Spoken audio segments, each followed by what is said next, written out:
Assalamualaikum warahmatullahi wabarakatuh. Hamdan wa syukran lillah, wassalatu wassalamu ala rasulillah, la khawla wa la quwwata illa billah, amma ba'd. Rabbi shrah li sadri wa yassir li amri wahlul 'uqdatam min lisani yafqahu qawli. Allahumma ftah lana hikmataka wansyur alaina rahmataka min khazaini rahmatika bi rahmatika ya arhamar rahimin. Bapak-bapak dan ibu-ibu yang dirahmati Allah, alhamdulillah malam ini walaupun diiringi dengan hujan yang rintik-rintik, dingin-dingin hangat, nah, apalagi dikasih jeruk hangat. Bapak dan Ibu masih menyempatkan waktu untuk thalabul ilmi bersama-sama dengan kita semua di masjid ini. Bapak dan Ibu sekalian, kita mulai dengan bersama-sama melafalkan tasmiyah. Bismillahirrahmanirrahim. Ada request yang sampai ke saya di antara Bapak dan Ibu, entah berapa persen menghendaki ada satu sesi yang isinya hanya tanya jawab. Ya, mungkin malam ini Bapak dan Ibu belum menyiapkan pertanyaan apa, ya kan? Silahkan disiapkan pertanyaannya. Malam ini saya tetap akan menyampaikan beberapa pesan-pesan yang ditulis oleh Sayyid Sabiq di dalam Fiqhus Sunnah ini. Namun waktunya akan saya mepetkan nanti biar lebih banyak Bapak dan Ibu untuk bertanya atau berdiskusi, berdialog. Konsekuensinya kalau model tanya jawab, kalau saya bisa saya jawab, kalau enggak jadi PR gitu ya Bu ya, Pak. Karena kan kita terbatas juga kan gitu. Tapi saya termasuk orang yang tidak alergi untuk ditanya. Saya senang aku ditanya karena justru dengan sistem tanya jawab itu akan merangsang kita untuk menambah pengetahuan lagi. Didesak Mas Yayan ya kan? Didesak Kang Yayan. Baik, Bapak dan Ibu sekalian, kita masih bicara bab baru yang kemarin kita baru masuk pada pendahuluan yang menerangkan tentang wudhu.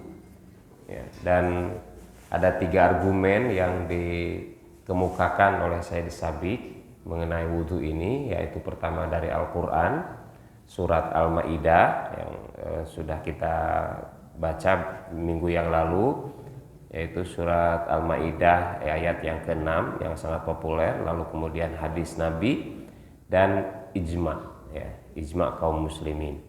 Kemudian juga kita pernah membahas tentang keutamaan wudhu, ya, bahwa ketika kita berkumur-kumur, istinsak maupun istinsar, saat mengeluarkan air dari hidung dan mulut kita, itu seolah-olah dosa kita keluar dari situ. Saat kita membasuh wajah, maka dari wajah kita akan keluar dosa-dosa kita, termasuk dari kelopak mata kita. Saat membasuh tangan kita, saat membasuh rambut kita, kepala kita, mengusap kepala kita dan kaki kita, itu akan keluar dosa-dosa kita dari ujung-ujung kaki, bawah-bawah kuku kita. Maka karenanya wudhu itu menjadi satu hal yang bisa meruntuhkan dosa-dosa kita. Jadi bagi umat Islam, saya kira beruntung ya kita masuk menjadi seorang muslim, karena wudhu yang sangat sederhana, ya menurut saya sangat sederhana karena mudah kita lakukan. Bagi kita di Indonesia tidak kekurangan air, apalagi sekarang menjelang musim hujan. Berkali-kali wudhu, kalau kita batal wudhu kemudian kita perbaharui wudhu kita, tentu itu akan menambah kebaikan bagi kita.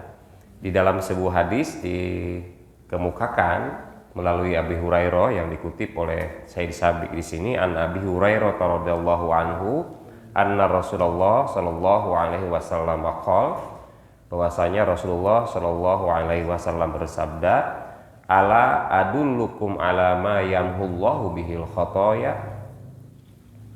maukah aku tunjukkan kepadamu ala ma, atas sesuatu, yamhullahu, Allah akan menghapus, bihi dengan ma sesuatu itu, al khotoya, terhadap kesalahan-kesalahan. Artinya, maukah aku tunjukkan kepada kalian, kata Rasulullah, di mana Allah akan menghapuskan dosa-dosa kalian dengan sesuatu yang akan aku tunjukkan ini. Itu Rasulullah menyampaikan. Kemudian wayarfa'u bihi darajat, dan akan ditingkatkan dengan ma itu, ya, darajat, beberapa derajat, ya. Qalu, para sahabat berkata, bala ya Rasulullah, ya mau atuh Rasulullah kalau begitu, gitu ya. Qala, Rasul bersabda, isbagul wudu, itu yang kemarin saya kutip di minggu yang lalu. Isbagul wudu ala makari, sempurnakanlah wudu walaupun sulit. Yang dimaksud sulit itu, Bapak Ibu sekalian, mungkin kurang air, ya, dalam kondisi kurang air, tapi kan masih ada air gitu, sehingga kadang-kadang kita mungkin menyepelekan gitu. Selama masih ada air, kita diupayakan untuk tetap berwudu karena ala makari, atau itu kan di luar diri kita, atau sesuatu hal yang ada di dalam diri kita yang memungkinkan ada persepsi bahwa kita malas wudu. Kira-kira kapan, Pak? Saat adem, ya kan? Saat musim dingin, itu kan paling enggan kita untuk bersentuhan dengan air. Ya kalau sakit kan memang ada rukhsah, ya kan, ada keringanan, tapi jangan pura-pura sakit, ya kan? Wah, adem nih, aku lagi demam, malas wudu sebenarnya, malas bersentuhan dengan air. Itu zaman saya di pondok dulu, zaman nyantri gitu, ya kan? Ya begitu itu, subuh-subuh sudah dibangunkan. Dulu di kampung saya kan dingin, sampai sekarang masih dingin. Saya kalau ke Ciamis itu 1 kali mandi sehari, Pak. Siang saja, karena jam 10 itu masih ada embun tuh. Jam 10 itu kalau saya pagi-pagi jemur pakaian itu bukan kering, basah, ya kan? Ya walaupun dikeluarkan, ya dulu sih belum ada mesin cuci, jadi diperes begini. Nah sekarang kita coba mesin cuci kan sudah lumayan emul-emul, orang Sunda bilang itu. Kita simpen di luar, itu bukan kering, malah jadi basah gitu. Kayak di Malang, di Kaliurang, kayak di mana, Dieng gitu, Wonosobo, ya itu memang begitu kondisinya. Tapi sekarang nggak sedingin dulu. Ya, mungkin sudah habis itunya pohon-pohonnya. Nah, kalau dalam kondisi dingin kita menjadi malas untuk. Itu disebut dengan ala makari. Walaupun dalam keadaan nggak mau, susah gitu, air terbatas atau keadaan dingin itu, tetap kita diminta untuk menyempurnakan wudu kita. Wa kasratul khuta ilal masajid. Nah, ini yang kedua, Bapak Ibu sekalian, wa kasratul khuta ilal masajid, memperbanyak langkah untuk menuju masjid. Maka kan di hadis yang lain diterangkan bahwa kalau kita berangkat jalan ke masjid kan harus cari jalan yang melingkar, memutar gitu supaya jauh. Nah, jenengan muter lah, jangan nyemplung dari sini lah. Gak apa-apa, sore-sore muter ke sana, ya kan? Pas pulangnya lewat sini, kan gitu. Atau justru malah berangkatnya karena habis bekerja kepepet gitu. Pepet masuk sini cemplung gitu, nanti muter lewat sana gitu kan. Sambil beli pulsa ke sana gitu kan. Itu. Jadi itu memperbanyak langkah, memperbanyak jalan untuk menuju ke masjid. Itu bisa menutup dosa dan meningkatkan derajat kita, Pak misalnya. Wah, ini luar biasa, ini hadis Nabi loh, ini bukan saya ngomong loh manusia sekalian. Ini hadis Nabi, ini Pak nggak ada gitu kan, enggak, karena berkoalisi sama masyarakat supaya beli pulsa ke sana, enggak, itu kan bisa di SMS aja kan, bisa kan itu. Itu nggak ada Bapak Ibu sekalian. Jadi ini luar biasa. Kemudian yang ketiga, wantidharu shalah ba'da shalah. Nah, ini juga jarang kita lakukan, menunggu sholat dari sholat ke sholat. Lidi kita ini termasuk ya, insya Allah ya Bapak Ibu sekalian. Ya kan, ini kan dari maghrib menunggu isya, kan bukan ngajinya, menunggu isyanya kan gitu. Atau ada snacknya kan gitu. Jadi ini menunggu sholat dari sholat ke sholat itu bisa menutup dosa kita selama tidak digunakan untuk ngerumpi. Ya kan ada toh menunggu sholat itu dari maghrib ke isya di desa-desa tempat saya misalnya, lagi-lagi saya berikan contoh karena saya punya referensi di kampung saya. Habis maghrib sampai isya itu di masjid.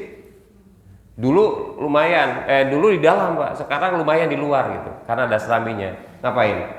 Rokokan, masjidnya bulok, wow, mau terbang kayak masjid itu, penuh asap gitu. Sampai sekarang Pak.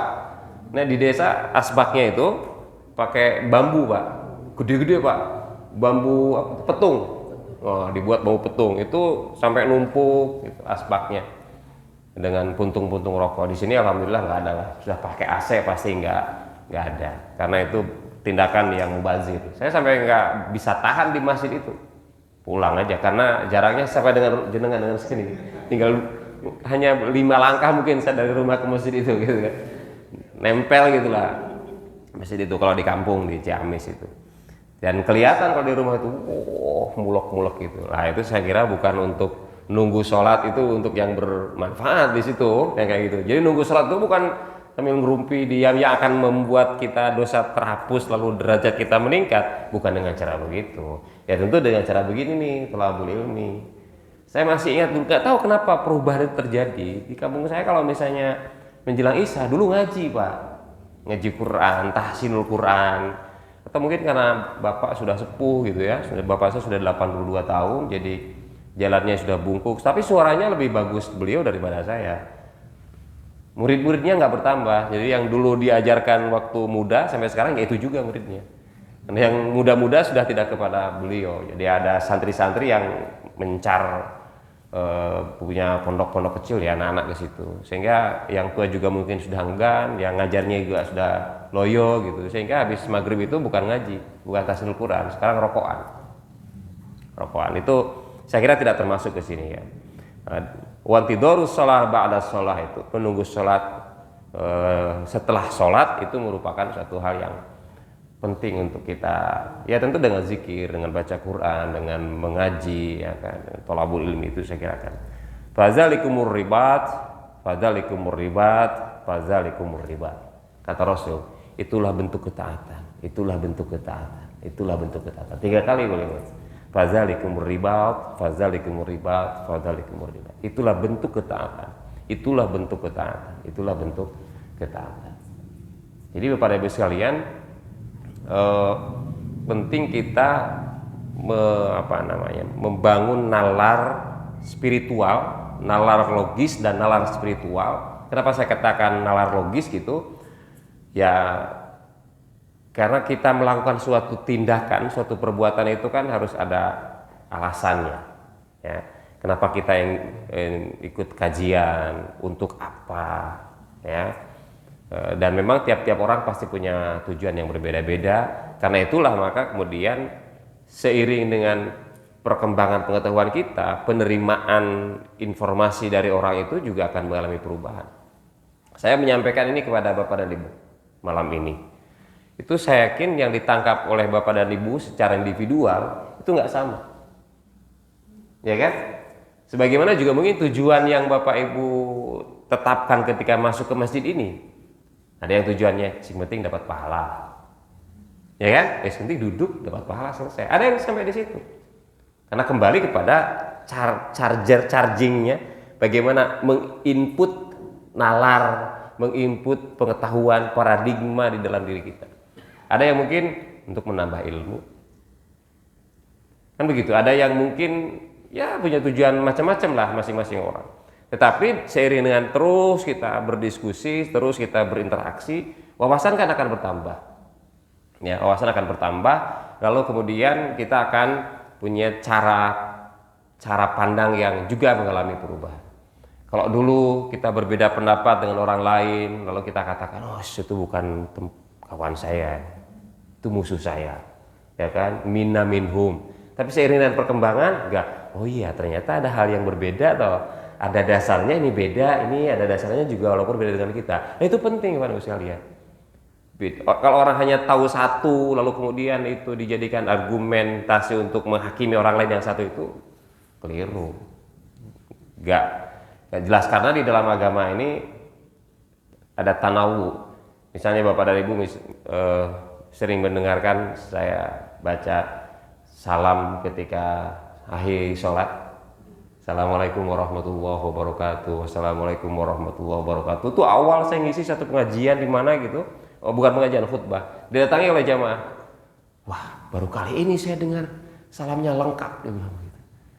Entah pertanyaannya itu apa begitu, tapi ya saya jawab relax aja. Ya ngapain pelit-pelit, dia bilang gitu.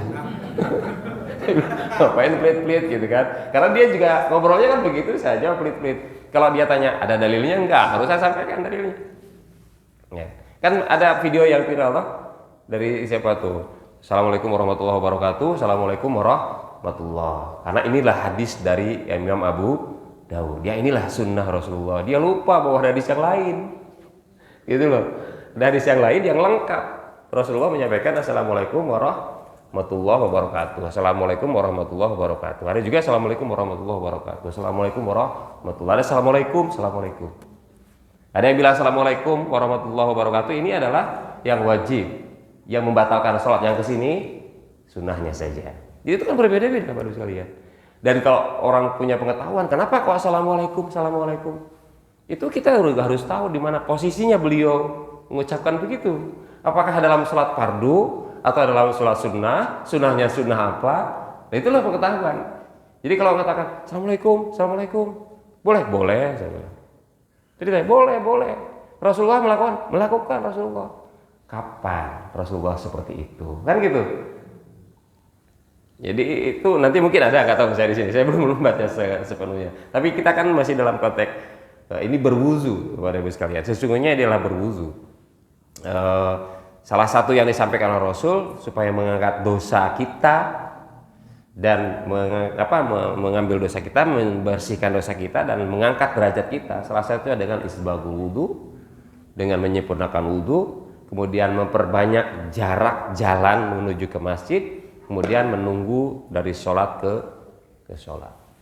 Luar biasa Bapak sekalian, ya kan? Padahal kalau kita habis sholat belum zikir aja sudah pulang. Datang menjelang qomat, sebelum zikir sudah pergi. Ya nggak apa-apa kalau memang ada yang lebih penting, misalnya nafkah, ya kan? Nafkah dianggap lebih penting karena definisi penting itu tadi kembali kepada masing-masing orang. Ada orang-orang yang itu kan hanya usaha, itu kan bagian dari pelengkap hidup. Yang lebih penting lagi adalah mengabdi kepada Allah. Lalu usahanya ditinggal, lalu dipasrahkan semuanya. Ya Rasulullah juga nggak begitu. Ya kalau punya unta ya diikatlah, jangan dilepas, nanti hilang kita menyesal. Usaha itu juga perlu kita jaga, ya kan? Usaha itu perlu kita kembangkan, tapi gunakan bagaimana mengembangkan manajemen usaha secara profesional. Ibadah kesampaian, usaha juga berkembang. Ya kita tidak akan punya ini kalau tidak usaha berkembang, ya Pak. Ya enggak? Iya, ini kan dari orang-orang yang bersedekah karena memang rezekinya punya lalu diberikan pada kita. Ya, kita jarang nih berdoa, mudah-mudahan yang ngasih setiap malam Kamis ini apalagi nih ada jeruk gitu ya, istimewa ini. Yang lain-lain enggak. Mudah-mudahan Allah nambah rezekinya ya Bapak Ibu sekalian. Dan buat kita sehat. Yang lagi pilek minum esnya minum teh hangatnya langsung sembuh ya. Cukup ini satu hadis saja malam ini. Tadi mungkin sudah disiapkan beberapa pertanyaannya. Sekali lagi ini disclaimernya, kalau saya bisa saya jawab, kalau enggak saya jadikan PR kan gitu. Karena saya juga manusia, ya kan. Bisa ada yang mungkin ingat hadisnya, ada yang hanya tahu terjemahannya saja. Nah, itu bisa beberapa kemungkinan. Ya, Bapak Ibu sekalian, saya kira masih punya banyak waktu untuk kita diskusi pada malam hari ini. Dan jika ini akan menjadi konsep kajian kita, mungkin kita selang-seling ya, kita tuntaskan, mungkin kita sisakan 5-10 menit untuk tanya jawab. kemudian nanti kita berikan ruang yang cukup panjang untuk tanya jawab, kita bikin dinamis seperti itu. Ya, apalagi nanti ini isu ke depan nih soal wudhu, soal sholat, itu biasanya pertanyaannya murudul gitu ya. Karena banyak sekali praktek-praktek yang kita hadapi di dalam realitas kehidupan kita yang memang membutuhkan penjelasan lebih lengkap lagi. Monggo Bapak dan Ibu menawi wonten pertanyaan, silahkan. Nah, disuruh nanya malah nggak ada. Oh, masyarakat. Oke, monggo. Ini saya pernah wudhu di satu masjid di Batam. Terus memang saya pakai air itu memang ya pertanyaannya agak sekarang kebetulan lagi kotor sekali. Setelah itu saya pernah ditegur gitu. Itu hukum pemakaian air itu dalam kategori yang diajarkan sama Rasulullah itu seperti apa? Apakah karena di sini kan banyak air nih. Kalau kita pakai jaga terus itu apakah termasuk dari hal yang berlebih-lebihan atau harus memang walaupun di air banyak harus kecil? Ya. Baik, terima kasih. Saya tadi menangkapnya dua hal. Yang pertama warna apa? Kotor tuh. Saya kan masih lagi kotor banget jadi mau nggak mau kan. Oke, oh ya. Jadi dalam keadaan kotor mungkin ya memang kita perlu, kalau misalnya di tubuh kita ada walaupun mungkin bukan najis gitu ya. Dan kita cukup air di sini ya kita bersihkan secara maksimal ya. Walaupun kotor itu tidak selalu identik dengan najis. Ya, kotor itu tidak selalu identik dengan najis. Tapi karena tempat sholat kita sudah bersih seperti ini, sehingga kalau kita masuk dalam keadaan misalnya kaki belepotan, ini pengurus takmir pasti marah. Ya kan, ada jamaah masuk ke dalam masjid, kondisinya kakinya misalnya kelihatan kotor gitu, pasti marah-marah. Disiapkan bahkan masjid ini bukan hanya soal sabun, disiapkan parfum ya kan. Karena kondisinya sudah pakai AC, masuk ke sini mohon maaf pakaian yang sudah 5 minggu ya kan, 5 minggu nggak di, mohon maaf ibu-ibu mau kena yang sudah warna putih kelabu ya kan, putih tua gitu ya. Nah, nanti menimbulkan itu kan akan tercium. Dan Rasulullah memang pernah menegur salah seorang jamaah yang kemudian menjadi hadis yang kita kenal, mandi sebelum Jumat. Ya, mandi sebelum Jumatan itu kan karena ada bau yang tercium dari salah satu jamaah. Tapi Rasulullah tidak begitu. Cuman konteksnya yang saya perhatikan, maka kemudian mandi. Karena Jumatan itu kan orangnya lebih banyak. Dan orang Arab memang mandinya jarang. Ya kan, memang orang Arab di samping memang susah air, juga memang nggak ada keringat, Pak. Keringat di sana itu ada tetapi langsung nguap gitu, tingkat kelembabannya berbeda. Jadi kalau misalnya ada orang tercium bau banget itu sudah kebangetan, ya kan. Kalau kita kan pagi sampai sore nggak mandi kan peliket apa? Ya rasa dan wangi kan gitu. Nah, apalagi habis makan daun bawang putih, jengkol, sama bau. Ya, jadi itu penting. Kedua, apakah kemudian wudu kita boleh sembarangan menggunakan air? Saya kira Rasulullah mengajarkan kepada kita untuk berhemat. Sehingga dalam beberapa riwayat kita pernah juga menyampaikan di sini Rasulullah hanya menggunakan wadah wadah kecil lah gitu lah. Kalau ceret kecil buat kita, dan itu mungkin ceret yang kita punya hari ini sudah banyak. Segini ini aja atau sewadah aqua itu sudah kita bisa manfaatkan untuk berwudu. Ya, karena makna membasuh itu juga tidak selalu ada ulama yang mengatakan mengalirkan air. Mengalirkan air kan berarti kan harus banyak airnya liur gitu kan. Tapi juga bukan mengalirkan, tapi mengusap, membasuh sambil mengurutnya. Ya kan? Yang penting rata itu. Jadi tidak harus kemudian airnya di bawah kemudian tidak begitu. Itu konsep yang harus kita pahami. Nah, ada satu kajian yang disebut dengan fikih air, Bapak sekalian. Fikih air itu bukan hanya dalam konteks toharoh, tetapi fikih air dalam konteks bagaimana menjaga sumber daya alam kita. Mungkin hari ini kita merasa banyak air, lalu kita buang-buang sedemikian rupa. Tetapi pada suatu waktu kita akan mendapatkan kekurangan. Maka mohon maaf, masjid tempat saya di di Purwomartani, di perumahan, inisiatif ketua takmir dan sarprasnya luar biasa. Kan ada air buangan, Pak, buangan wudhu, kemudian dialirkan, disimpan di dalam bis, dikasih lele. Jadi airnya itu nggak terbuang, masuk dimanfaatkan, ya, dikasih lele. Saya juga sempat komentar, bau nggak ya nanti, bau nggak ya? Kan lele kan cenderungannya kan bau ya. Tapi ternyata dia kan airnya kan bertambah dari sini masuk, kemudian nanti keluar ke tempat lain. Jadi ada suplai air tetap masuk menjadi kenapa? Ya ganti terus karena dari air wudhu toh, air wudhu keluar gitu. Itu tetap memanfaatkan sumber daya air yang ada. Kemudian ada Masjid At-Tanwir di Jakarta. Masjid At-Tanwir itu masjid yang saya kira cukup modern, ya. Jadi kita berwudu tidak terbuang airnya, dan memang itu di kerannya itu sudah di setting, Pak. Kalau di Mekah kan yang kita masuk kemudian keluar airnya kita angkat dia mati, kan? Nah itu sudah ada banyak yang seperti itu. Di Tanwir itu juga begitu, tetapi yang menarik adalah air yang keluar kemudian recycle, masuk ke mesin gitu, kemudian disterilisasi lagi, ya naik lagi ke atas, dimanfaatkan. Dan sebagian yang hasil sterilisasi itu yang dianggap kotornya oleh mesin masuk ke dalam tanaman-tanaman yang ada di sekitarnya. Iya, jadi dia sudah begitu, Pak. Itu luar biasa. Itu pemanfaatkan ilmu pengetahuan dan teknologi. Islam itu memang harusnya maju begitu. Islam itu punya kemajuan begitu, bukan karena kemudian kita banyak air lalu air itu dibuang sedemikian rupa. Enggak. Jakarta beda dengan Purwo, Pak. Ya kan, Jakarta itu beda dengan Purwo. Air itu beli, Pak. Beli. Di Mekah itu air itu kan dari air laut, Pak.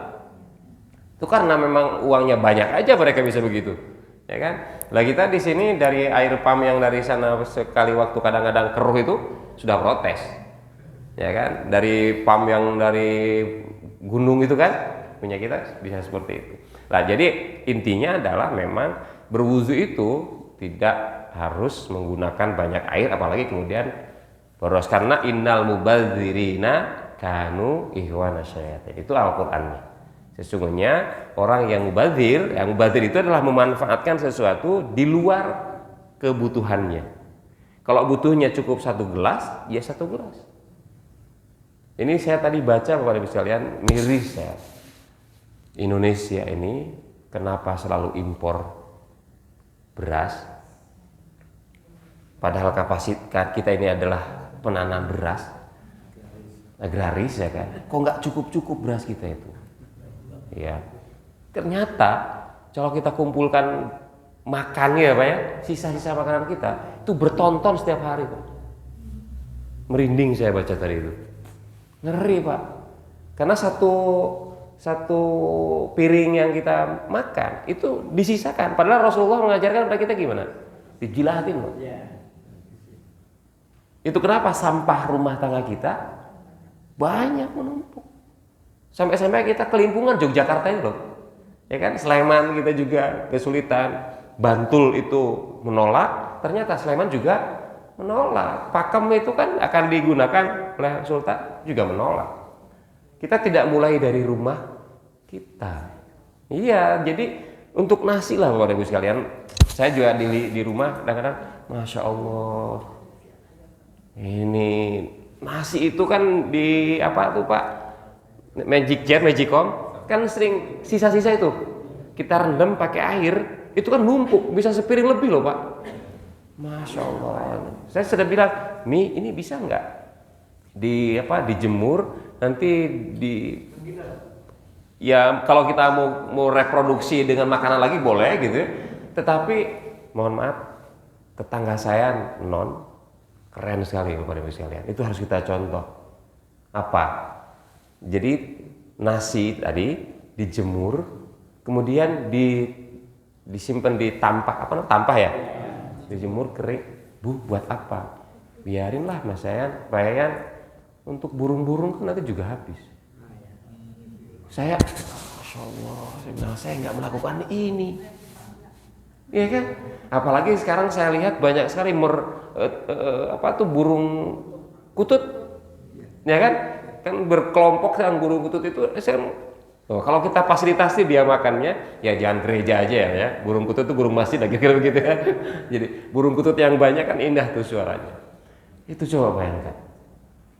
Jadi sesuatu hal yang membuat kita bisa mazarat itu kepemborosan itu mubazir, itu harus kita tinggalkan. Dari makanan, dari penggunaan air. Tapi juga kalau cara berpakaian jangan minimalis. Tetap harus yang proporsional. Karena nanti argumentasinya, nah ini kan pengiritan Pak, hanya ini kelihatan semuanya misalnya, nggak begitulah gitu. Itu berbahaya. Enggak. Kalau yang wudhu pakai semprot itu spray itu gimana? Boleh aja, silakan. Iya, silakan aja. Kalau memang dalam keadaan di Mekah kan begitu ya. Di Mekah itu biasa. Karena kalau Bapak dan Ibu sedang tawaf kemudian batal, ya kan jauh susah, ya kan? Itu pun kalau menggunakan ini pasti ibu susah, iya enggak? Susah itu, Bapak Ibu sekalian sedang tawaf batal, ya kan? Kemudian mau berwuzu menggunakan spray susah. Tayamum saja, mudah, simple, ya kan? Karena menyulitkan. Ya, kalau misalnya punya kesempatan, orang yang sudah biasa nggak salah, ya kan, mepet keluar dulu sebentar masuk lagi. Tapi kalau pas sedang haji, ya kan, dan apalagi menjadi pembimbing depan yang kemudian pegang-pegangan begitu, nah, pembimbingnya keluar karena batal, bubar nih yang di belakang nih. Bubar. Sekali kemarin saya untuk anak muda ya, anak muda, kemudian saya bertiga tawaf wada bertiga karena yang lain sudah, saya ngajak. Justru malah bukan karom, saya yang karomnya, ketua kloter sama satu tenaga kesehatan. Yuk saya bilang kita masuk, kita coba bisa, teman-teman di atas tuh, kita masuk nyelinap, saya tahu jalan gitu, masuk dan kita di Ka'bah. Itu tawaf pada kita di Ka'bah. Nah, jelang jadi ngambil pos habis maghrib mau isya Pak, itu pasti bisa masuk. Habis maghrib mau isya, tapi kita harus isya di situ. Ya, dan itu kan lumayan kan, kita bisa isya depan Ka'bah. Sholat di situ. Tapi perempuan nih satu orang tenaga kesehatan itu gendol aja terus sama ketua kloter itu. Pas isya, kamu nggak bisa di sini nih, diusir kan? Ya, usir. Kamu di sana di luar sana. Waduh gimana nih? Saya udahlah gampang, ada HP sekarang. Selesai dia tawafnya, kita ketemu di terminal. Karena dia anak muda, ya kan, anak muda punya pengetahuan gitu, mungkin juga bisa komunikasi. Tapi kalau yang tua-tua kan agak susah. Jadi kalau yang seperti itu batal wuzu bisa wuzu, ya kan. Tapi kalau yang tetap harus gendoli ya kita harus kasih alternatif. Ya. Ngaten, monggo Bapak dan Ibu. Ini Ibu terus, Bapak Ibu. Oh, monggo Bu. Seandainya lagi sholat, terus kita nggak merasa ada selilitan makanan tersisa di lidah karena kita tadi. Terus apa kita dibuang apa lagi? Bagaimana? Terus yang kedua, bagaimana kalau orang wudhu itu yang ada lukanya itu, yang misalnya nggak begitu ya sakit. Terus yang ketiga itu sholat tapi lupa wudhu.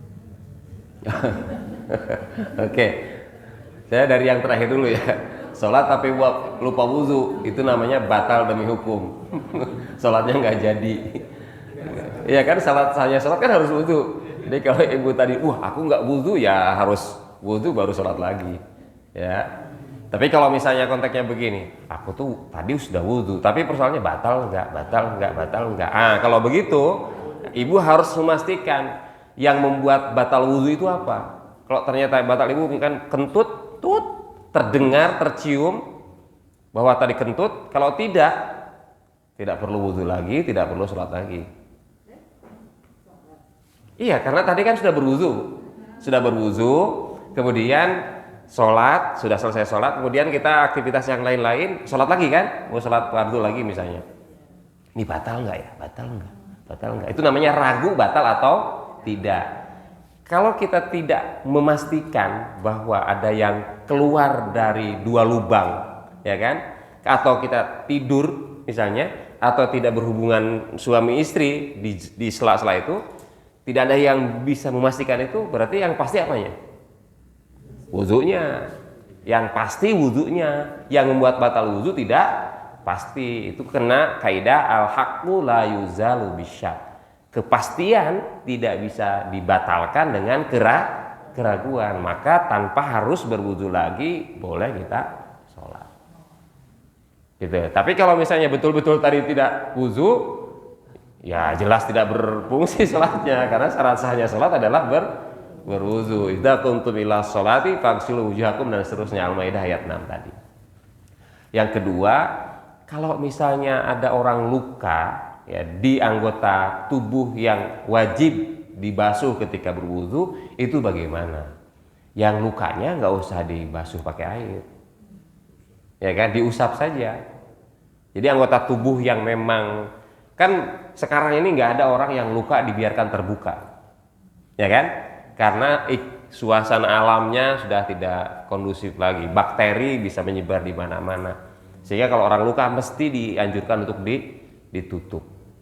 Nah, sehingga wudu dalam kondisi orang yang luka dan tertutup cukup diusap tutupnya saja, perbannya saja, gitu. Jadi jangan dicemplungin sak perbannya begitu ya, itu malah berbahaya. Itu caranya misalnya.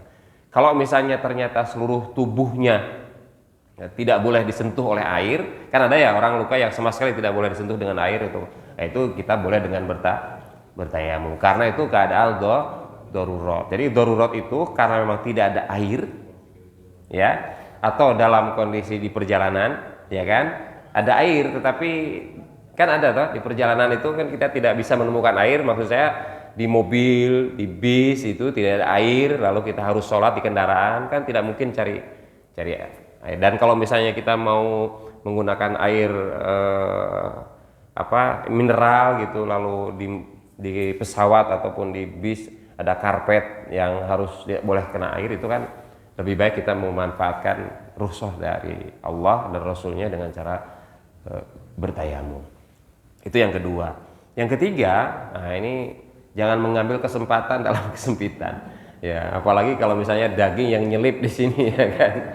Kenapa Rasulullah mengajarkan kepada kita, laula an asyukko, ya kan, kalau saja tidak memberatkan, maka akan aku suruh dia tiap akan sholat dan berwudu itu untuk bersiwak, sikat gigi. Memang tidak wajib, tetapi itu memastikan pada kita sikat gigi itu adalah agar tidak ada sisa makanan yang memungkinkan pada saat sholat itu mengganggu, ya kan, mengganggu sekali. Jangankan sudah keluar, Bu, ya kan, sedang nempel sedikit aja, sholat itu kan kita iya kan, iya.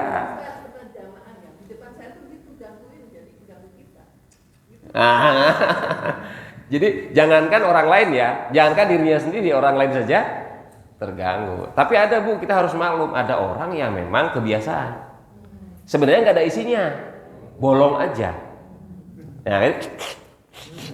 Nah, itu kita risih ya, itu memang kita harus maklumi, ya kan. Jadi kalau sekali waktu ada orang tetangga kita kok gini terus ya, habis makan terus tau kita, itu berarti memang kebiasaannya. Itu kita tidak perlu terasa terganggu, ya kan, ya aware aja lah, nothing tulus aja dengan keadaan seperti itu. Tapi kalau misalnya kondisi kita ada ini pasti mengganggu. Setelah dapat diapain nih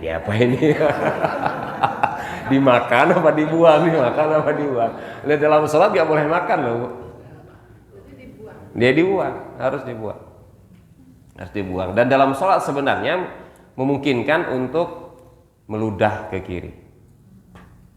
Tapi di situ sebenarnya bukan untuk meludahkan makanan loh, Bu, tapi untuk mengusir setan. Ya, untuk mengusir setan itu mungkin. Tapi jangan di sini loh, Bu. Waduh, bahaya. Jadi kalau misalnya kita ada merasa terganggu bahwa masalahnya kita kadang-kadang nggak mampu mengidentifikasi ini setan apa bukan, kan gitu ya. Karena setiap hari kok ada terus gitu kan, nah, berbahaya kan gitu. Nanti tisu bisa double di sini ya, itulah bedanya. Jadi Rasul dengan kita itu di situ, ya kan. Kita mah tiap saat tuh mulai takbir aja kita tidak ada setan. Setelah takbir itu kan setan semua ada di dalam diri kita.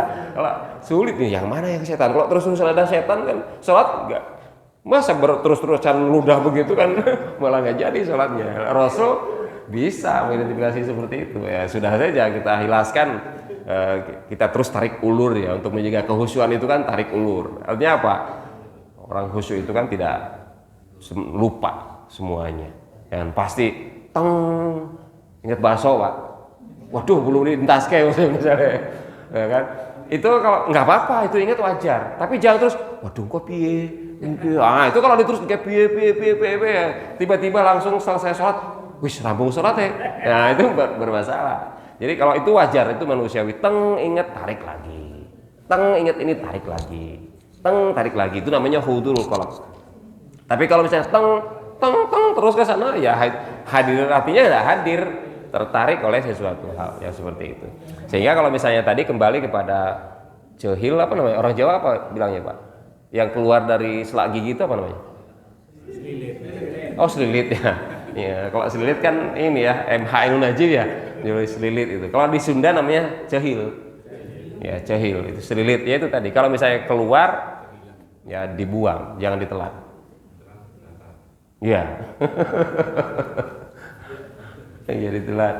Ya, karenanya maka kalau habis makan daging itu bahkan harus wudhu lagi. Daging onta.